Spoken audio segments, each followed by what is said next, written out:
What I'm going to do now is I'm going to tell you a story about myself. So the year is 2008. I went to Yale College, okay, in the United States, and I was an English major. I did very well in school.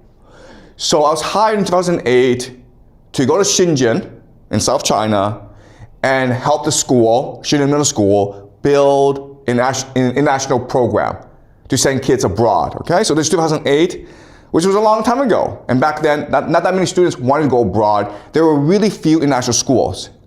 So the first thing I did was I looked at the situation at the school, okay? And this is what I found, okay?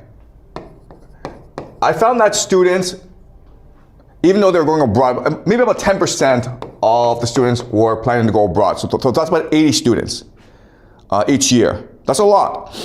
But the way they were going about the process of studying abroad was problematic. Okay, so first of all they were doing was taking regular Chinese classes. And you know, in Chinese classes, all you do is you sit in a room of 50 kids and you just take notes and then you take tests. You don't communicate, you don't ask questions, you don't debate. Okay, so that's one problem. Another problem is that the students are spending all their time memorizing SAT word lists. Okay, they were not reading, they were not writing, they were just memorizing words. And the other thing that they did to make their applications look good is model United Nations, okay? And that's fine. Maybe some of you are modeling United Nations, and that's a good activity, but everyone was doing it. There was absolutely no differentiation. All right? So I looked at the situation and I said, no, I mean, you might be able to get into a good American university because, you know, these kids are very smart. But I wanted them to do well at the university and to do well in life. Okay? So I made certain changes to the curriculum and to the school. Okay, so first thing I did was I set up a seminar system. So rather than Chinese classes, I invited these American teachers to come and teach seminars like we have at the school where 10, 20 kids are in a room and they discuss books that they read together. Okay? Rather than SAT word memorization, I had them read books. Students were required to read a lot of books. In fact, I established a 5,000 book English library at the school where students can just go and borrow books and read. I wanted to teach students the joy of reading. And then in terms of activities, I didn't want students to do model United Nations anymore because I didn't want kids sitting around just talking. I wanted to let them do things, okay? So I set up two new activities. The first is called the coffee house. And the coffee house is the first coffee house in China, in the Chinese high school. There are lots of coffee houses today, but I was the first person to set up a coffee house where students had to run a business. They had to work as waiters and provide good service to customers.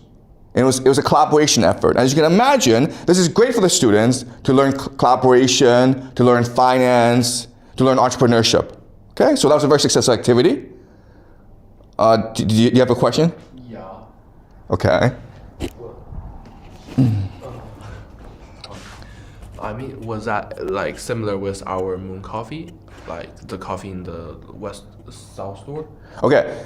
2008, I was the first person to do anything. Okay. Oh, okay. Okay. Just no, I mean, just yeah. Similar. Yeah. All right. So the coffee house was an activity I set up, which was very successful. It's still there today, guys. If you go to Shenzhen Middle School, you will see the coffee house still there a long, long time after I went away. The other thing I did was something called the daily newspaper. And this was the first daily newspaper in China in a high school, and probably maybe even around the world, where students every day had to report, collect information, write articles, edit it, and publish it. And they worked until like midnight, sometimes until 2 a.m. And then at 7 a.m. they had to get up and deliver the newspaper to all the students. And these were two very successful activities. And so I understand game theory, and I says, okay, if you want to make this transition from the old system to the new system, you also have to establish a new culture to allow these activities to flourish. Okay, and so my three major principles were transparency,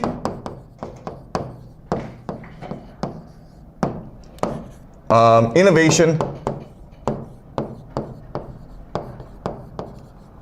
okay, transparency, innovation, openness.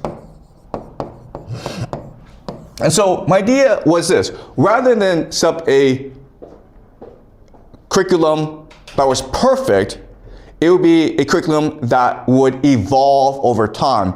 We would learn mistakes together, we would admit these mistakes, and then we would correct them together. And that's what learning is. Okay, so the idea of transparency. Also, I made changes all the time, which created some chaos, but it's a time for us to reflect and to be resilient. And I was very open and honest about everything that I was doing. And so this system, in a very short amount of time, even though there were a lot of problems in the beginning, it became a very effective system after a semester or a year. And not only that, the students who went for this program did very well in life. They went to Yale, they went to Wharton, Cornell, and this program, actually in middle school, became the most famous program in South China. And when our students had the best record of college admissions in South China. Okay? So this sounds great, right? Okay, the problem is this. The problem is what happened after I established the program. The first one that happened was, okay, I was fired. They said, get out of here. Okay? Second of all, the teachers, the parents, the students were all happy to see me go. They were like, get out of here. We never want to see you again. The third thing that happened was, I did come to Beijing and set up a new program that was very similar to this, okay? But after that, after 4 years of doing this and being very successful at this, I was never allowed to set up another program again. No one wanted me to work in management again, okay? So even though I was successful, even though I worked really hard, even though I was innovative, even though I set up really the best study abroad program in all of China, I was the first, everyone else copying me afterwards, I was fired, no one wanted me to stay, and I was not allowed to do this ever again. Why? Okay? Well, the reason is this. When I was doing this, the word that everyone used to describe me was not reformer, not visionary, not idealist, not dreamer, but dictator. Okay? Or another word that they used that was more common was, this guy's an asshole, okay? This guy's a complete asshole. Why? Because I insisted on fairness. Okay? I don't care who you are. I don't care who your parents are. I want you to work hard and learn. And as you can imagine, that pissed off a lot of powerful people. Because that's not how the game is played in China. Okay? It's actually not the game how this game is played anywhere in the world. The game is not fair. The game is established by stakeholders, and they play the game according to their interests. Okay? So, let's go over what happened. All right? Okay, so I understand that there are stakeholders. And the stakeholders in game theory are just the players. Okay, the players. And who are the players? Well, you have the students. You have the parents. You have the teachers. You have the administrators, okay, the school leaders. You have the government, okay? And then you have the colleges. Okay, the colleges are the US colleges where I'm trying to send my students. Okay, so these are the players in the game. And if you want to understand game theory, you need to understand the motivations and interests of all the different players. That tells you why or how they will behave the way they do. Okay, so look, so here is my original understanding of the players, which was clearly wrong, okay, because I got fired. All right, so the students wanted to like love to learn, get into Ivy League, and be the best, okay? So I thought the students, what their motivation was to be the best possible person, to work hard, to love learning, to be famous, to get an Ivy League, okay? Clearly this is wrong, okay? But I'm saying back then what my thinking was. The parents, well, the parents wanted successful kids who were independent, okay, independent. And they wanted face, right? So they want their kids to get into the Ivy League. All right? Teachers. Well, teachers wanted to do a good job, right? They want to teach students. They love teaching. They love students. They just want to be given the space and the opportunity to teach what their passion is. Okay? Administrators. Administrators, I really didn't like administrators, so I just thought they just wanted good results. Okay? That's all. Good results. As long as I provided good results, they're happy. Okay? The government, they wanted innovation. They wanted good workers. They wanted, they want technology. Okay? They want a strong China. Colleges wanted the best possible potential. Okay? They wanted students who will be the leaders of the future. Okay? So 2008, when I set the program, this was my assumptions about who the players were and what motivated them, okay? Clearly, I was wrong about who they were, okay? So let's go over again. Let's now do an analysis of what they really want, okay? And the easy answer is that in game theory, all the players, what they're motivated in is by achieving the best possible results by doing the least amount of work possible. Okay? Just remember that. That's a principle here. Everyone wants to achieve the best results by doing the least amount of work possible. People are lazy and people are greedy. It's that simple, guys. Okay? So students, they want to get in the Ivy League, but they didn't want to work hard to get in the Ivy League. They wanted to do as little work as possible. And if it meant they had to work hard to get in the Ivy League, they were like, I don't want to get in the Ivy League then. I'll just get into another school because who cares, okay? The best possible result, least possible work. Parents are like, yeah, I can have my kid work hard, but what's important is for me to control my kid, right? Because only I know how to ensure my kid succeeds. So I don't want my kids to think critically or be independent. I want my kids to obey me. Now teachers are like, listen, this is a job, man, okay? I have kids. I don't want to work hard. I just want to come to school, do what I'm supposed to do what is minimally required of me to collect my salary, and then go home. I don't want to teach my passion because I don't have any passion. Okay? Administrators are like, oh my God. What's important is for me to make sure the powerful parents are happy. I don't care about everyone else. I don't care about poor parents. I don't care about middle-class parents. As long as the parents who are powerful are happy, I can keep my job, right? The government is like, you know what? I don't want innovation in this country. Even though I say I want it because I don't want problems in life, okay?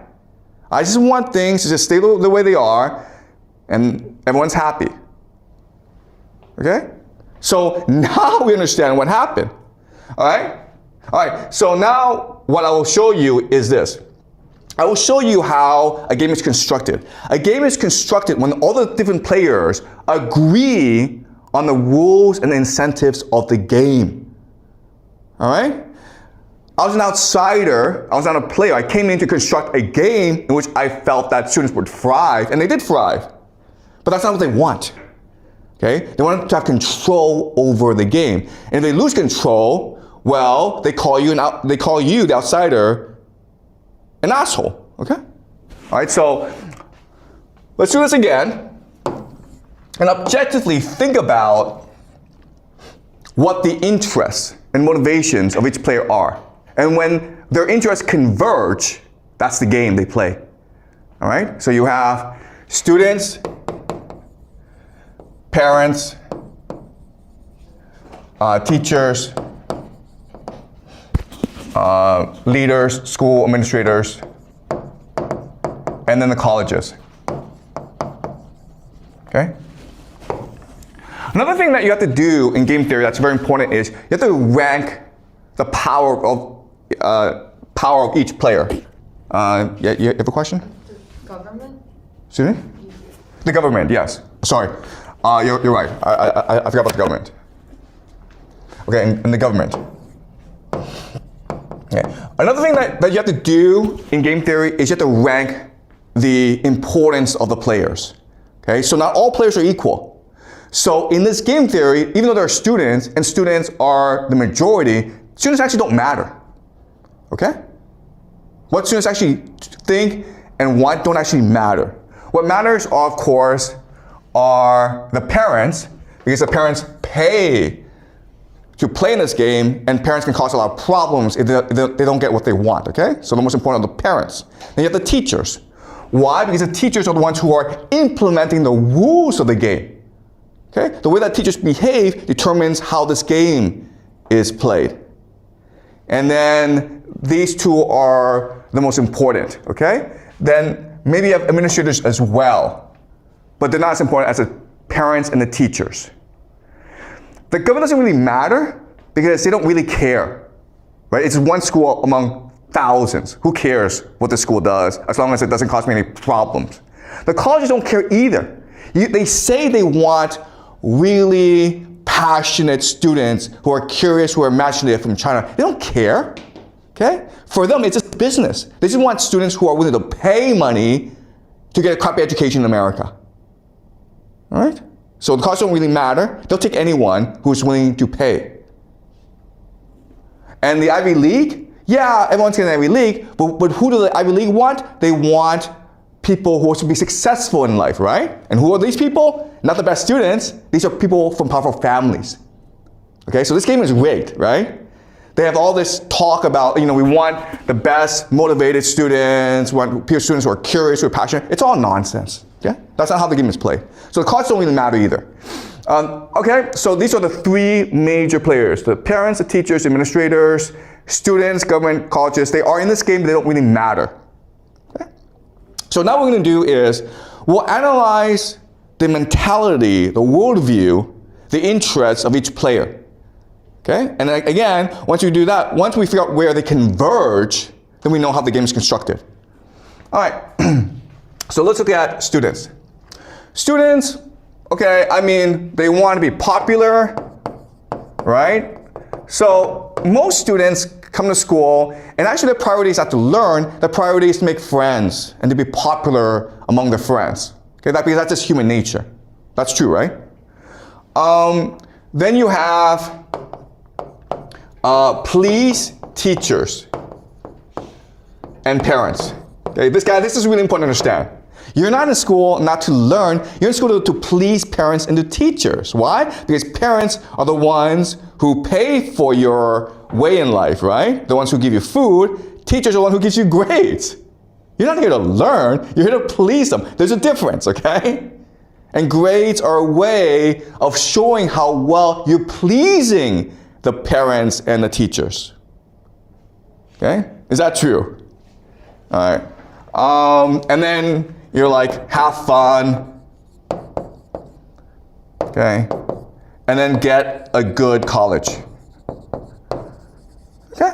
All right? So, am I missing anything among the students?